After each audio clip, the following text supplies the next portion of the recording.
and then each contact centre will contact each necessary emergency services.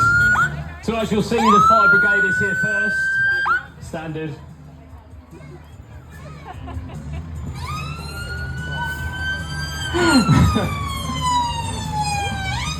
And then swiftly followed by the ambulance service.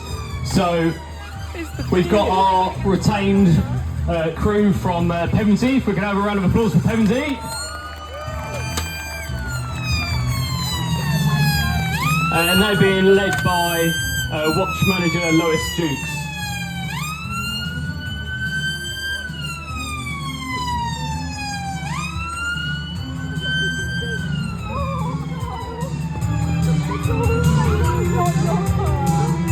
So the first step of this is that they'll be doing a scene assessment just to see how safe they can conduct their activities. First thing is to identify any casualties within the vehicle.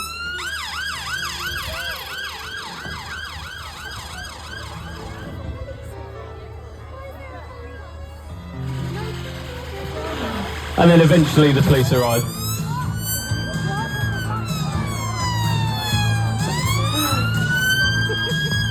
So what they're doing is you'll see there was a big box of what they call chops and blocks, which is to the rear of the red vehicle there. What they're doing is known as stabilisation. I'm going to get run over now for saying that.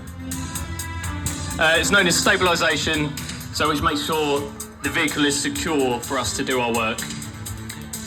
So Watch Manager Jukes, who's wearing the white helmet, so she'll be the incident commander for this incident, which means that all operational decisions from a fire service will come through her.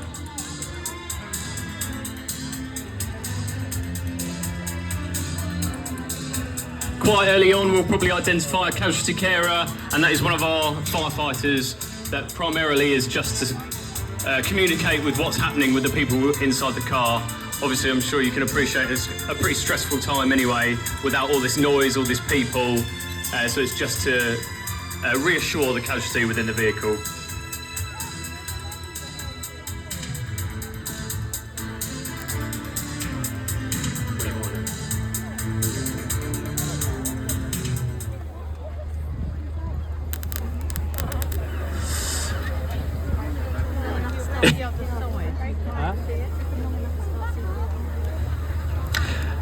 So once they've stabilised the vehicle, and what will be happening is simultaneous working, so they'll be deciding an A plan and a B plan. So obviously ambulance are the experts in terms of we are guided by the ambulance because it's all casualty focused. So although we can make an initial assessment, we would want that to be led by ambulance.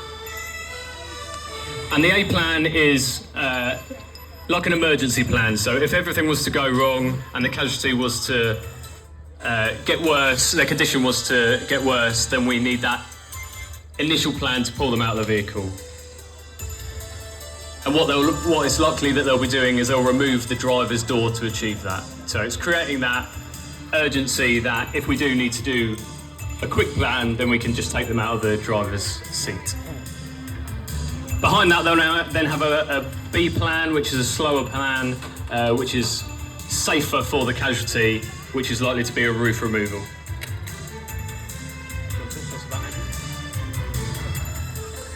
So in the arena now, you should be able to see a couple of double crewed ambulances, well, one ambulance but two crews, and one of our advanced paramedic practitioners.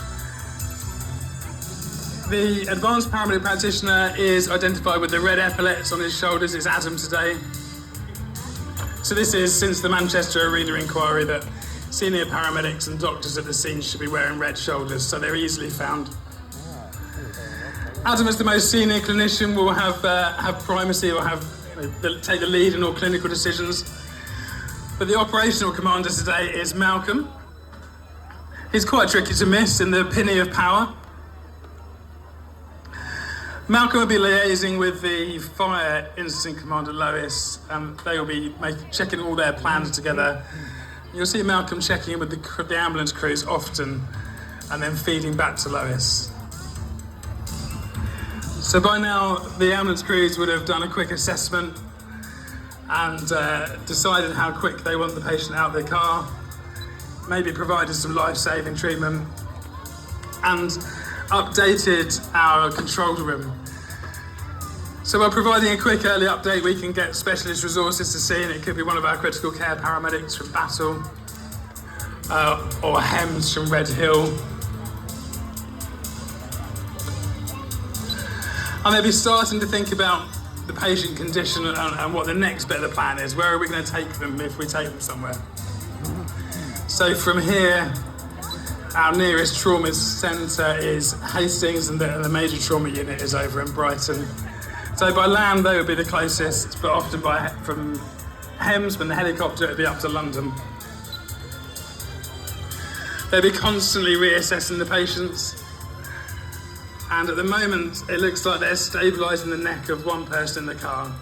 So they'll be planning the extrication now.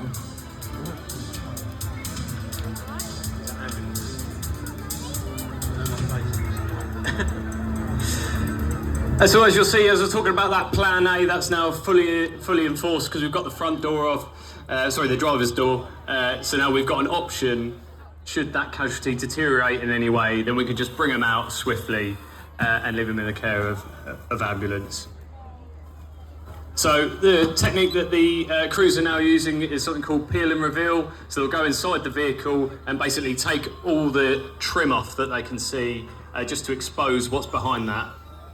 The reason for that is for overall for safety. Many new cars these days have side airbags which are in the A-post, and you do not want to be cutting through one of them, I can tell you. So it's just to be aware of what actually they're dealing with before they start doing any cuts on the vehicle. They're also in the process of removing the boot, and again, that's all to do with access and to make the eventual cut when they remove the roof easier.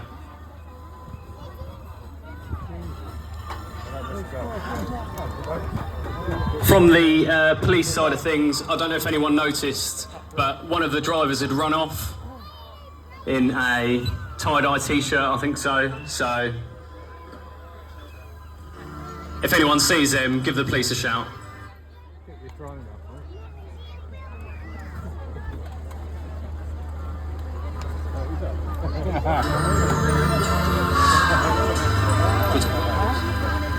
Sorry?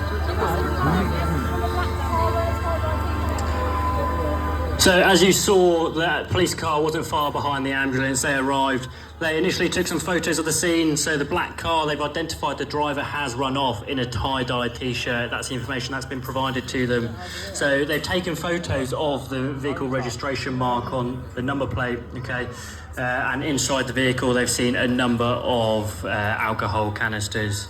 Okay, so we believe that they are drinking drunk in charge. Okay, so we're going to be trying to catch up with that suspect. Can anyone help us to try and find the lady in tie-dye shirt? Give us a wave if you have found her.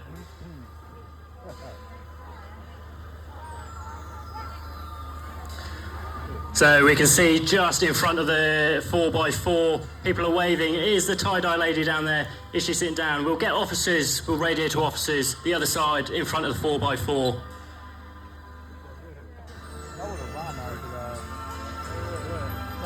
As you can see on the big screen, the drone has located her, okay? She's sat down with her tie-dye shirt, and we believe that is our suspect, okay?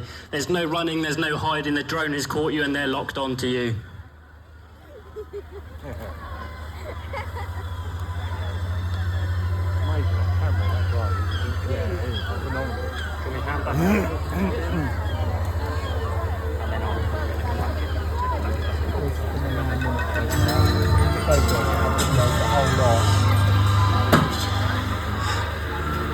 So as you'll see, the fire service have set up what they call a tool dump, and that has to be safe within a 2 metre zone of the incident. So although there isn't any specific fire tape or police tape round, we can still use a cordon system so everyone knows. So the inner cordon will be 2 metres in.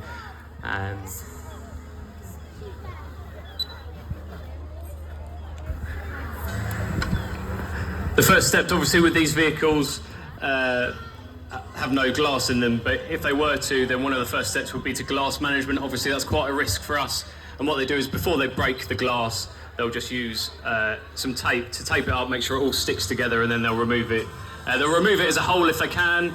but if it's time critical, then they will just break that glass. So some of the tools that we'll be using today, and you can see them in use now, is the cutters.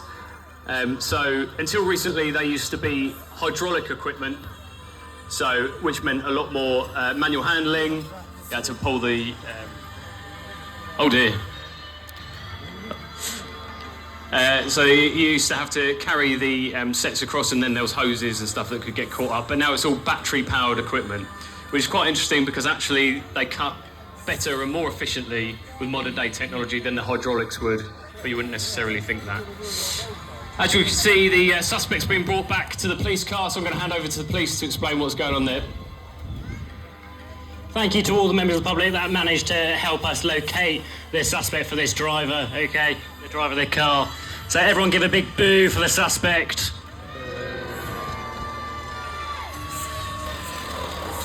The police will now require her to provide an evidential breath, okay? So this is a breathalyzer, okay? Most response cars carry these, okay? So this is enabling us to test drivers who we suspect that are over the limit of alcohol, okay? The legal limit for driving under the alcohol, okay, is 35 milligrams or 100 milligrams of breath, okay?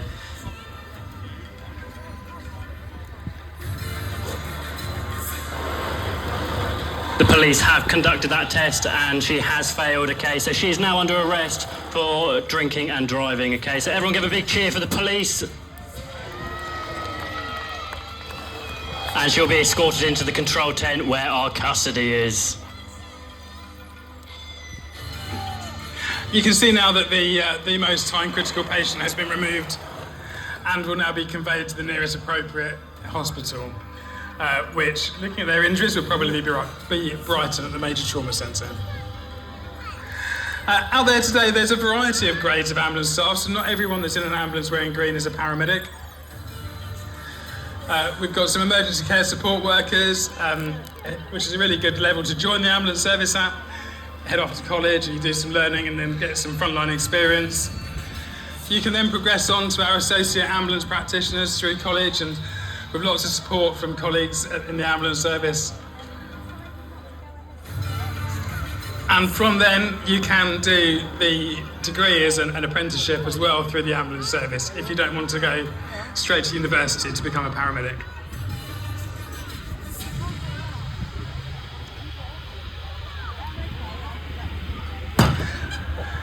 Now we've got a member of ambulance staff in the car, so they'll be reassuring the patient as well as holding their head still and explaining what's happening next. If it sounds loud to you outside the arena, it's really loud inside the car. It's like being inside a drum that the fire brigade are beating on. So it looks like they're nearly there with the roof. Once that's off, the ambulance crews will start to form up with the firefighters, and they will start working as one team to get the patient out. Most of the time these days, if we need to get someone out the car, the easiest way is to open the door and ask them to get out. And actually that doesn't cause any further injuries. But in this case, this patient's physically trapped, so they've been cut out, and we're now going to extricate them manually. So we use a combination of the long board, this what used to be called a spine board or an extrication board, and the teardrop-shaped plastic boards that the firefighters have. And we'll slide both of those down the back of the patient, rake the chair back, and then we can slide them up the long board.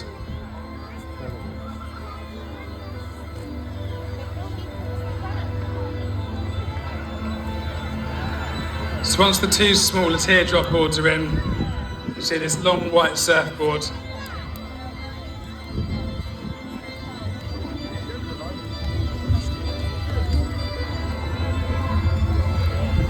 So before we get on to what the police are doing, I just want to take a quick moment. We do have a missing child, the name's Samuel, okay, he's got red hair and orange shorts. So if everyone can keep an eye out for Samuel, just give us a wave if you have found him and we'll get a unit to you, okay?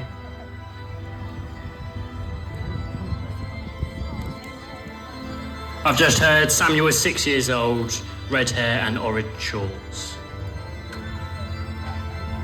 As you can see, the police are now collecting evidence from this crash, okay?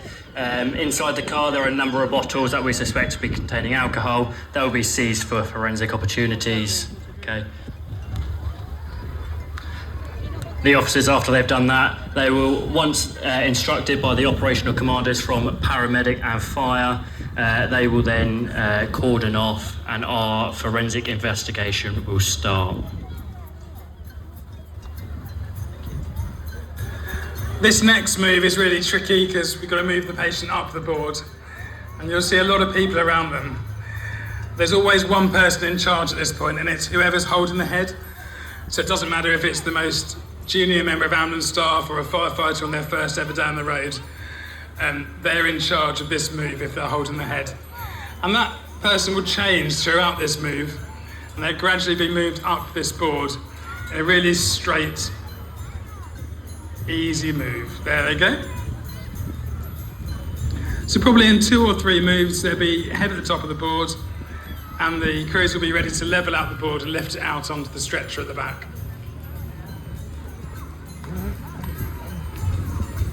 So that's the board level now, and then we will pass that hand over hand down onto the stretcher. And then we won't leave them on this board. We use the yellow scoop stretcher to lift them off of it and package them up in the vacuum stretcher, which is like a big bean bag that forms around your body and goes hard for the journey to hospital. Once they're out, there'll be another assessment to make sure nothing's changed, and again they'll be reassessed top to toe once they get in the ambulance, and then we can call ahead to whichever hospital we're coming to. So for major trauma like this, as I said, it'll be Brighton or London, and they will have a whole team of specialists ready and waiting.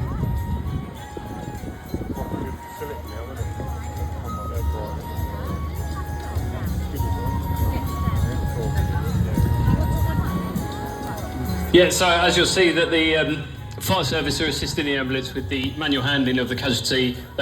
Ambulance will of course be taking the lead for what they require for us in that instance. You'll see that we always work to the JESIC principles, which is when one or more of the emergency services are working together, and one of those is to make sure that the commanders are easily identifiable. So you'll notice the incident commander for ambulance has got a very lovely tabard on, and for the fire service we have if we're dealing with fires, it will be a full tabard. If it's an RTC, and you'll see that with Watch Manager Duke, she's just got a armband around that says Incident Commander, and that's because we want to identify the Incident Commander as such, whilst not compromising safety of the high visibility jacket. Obviously, for RTCs and such, it's likely that we'll be in the middle of the road working, so that's why we go for the armband. Generally speaking, the commanders will take a step back because they are looking at the incident as a whole, and what you don't want from the commanders of the incident is to get too drawn in to, for example, the cutting or dealing with the casualty, etc., because actually they have to look at the incident as a whole, which includes crew safety, as well as the casualty safety and dealing with other services. So you'll see that the ambulance commander and the fire commander are just having a quick conflab here, probably about where the casualty will be going. Thank you very much. And just as an update, the missing child's now been found, so thank you very much for that.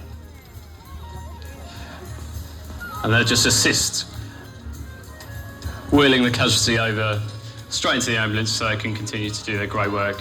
Give a big round of applause for the services there.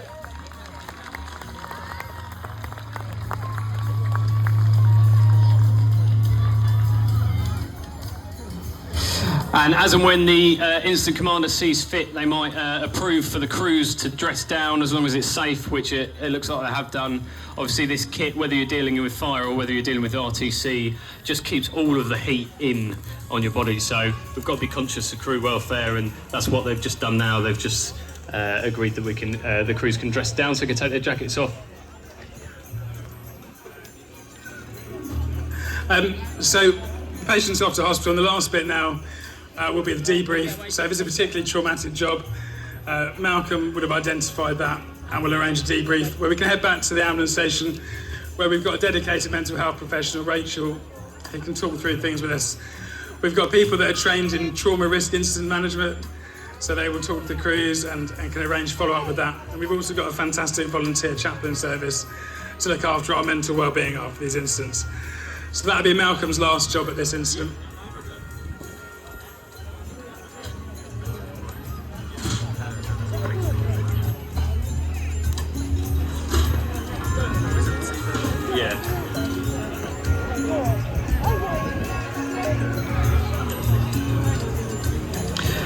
So again, when the incident commander deems it appropriate, they'll be given the same as that you heard with the cadets when they're hose running, which is the knock off and make up, which will mean that they'll then start delivering the kit all the way back onto the fire appliance. What we need to be conscious of as a fire service is that we don't want to be messing around with anything that the police might not want us to touch.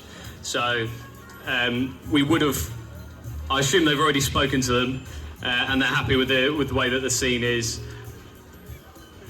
Otherwise it's too late. But they'll always speak to the police, just because obviously this might remain as a crime scene, so it's not always the case that we can just move the vehicles out of the road.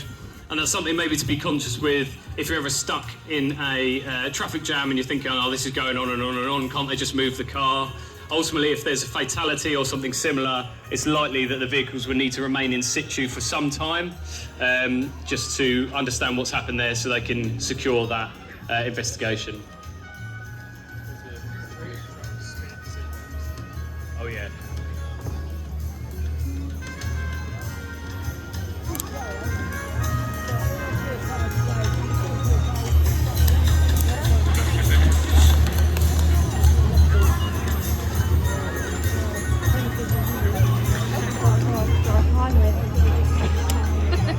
And as you can see now, crew's just putting that car back together.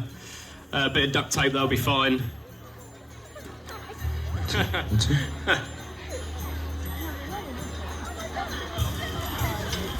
Obviously, with these scenarios and exercises, it's good to see what the services do, but there's of course an important message behind that,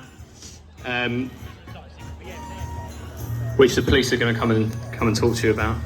But it's all focused around the fatal five, which is what they focus their time on, which is 5 reasons that accidents mainly happen, which is through drink or drugs, use of mobile phone, and just as I run out of the other 4, the police officers arrive. As always, we turn up late. So within Sussex, over our key months, especially summer, we run different operations for traffic, such as Operation Crackdown. This is where we encourage all members of the public, whether it be a parking issue or you've seen dangerous or careless driving, to report it via Operation Crackdown so we can investigate it fully. Okay, the fatal 5 for Sussex Police, and then more points that kill people every year on UK roads are in excess speed, not wearing your seatbelt, your mobile phone, using that whilst driving whilst under the influence of drink or drugs, and driving whilst distracted. So it's really important. A lot of people think if they're the driver, they have a seatbelt on, they're okay. You are responsible for all passengers, okay? And it's important that all distractions within the car are kept to the minimum. Now fire and ambulance have done their work. This will be set as a scene and left for the police to clear up as usual. Yeah, fire, just turn up, be the heroes, and then we'll leave it with you guys. Alright, so thank you guys very much. Can we just have one final big cheer and round of applause for all of our 3 emergency services?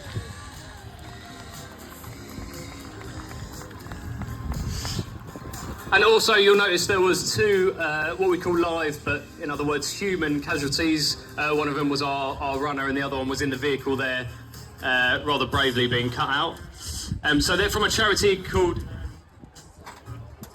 from Casualties Union, and they give up their free time to come in here and do scenarios like this with all the emergency services, so we can train effectively to ensure that we keep our competencies. And the reason for that is that we could use mannequins and I'm sure you can appreciate it's just nowhere near the same. So if we could just have a round of applause for the Casualties Union, please.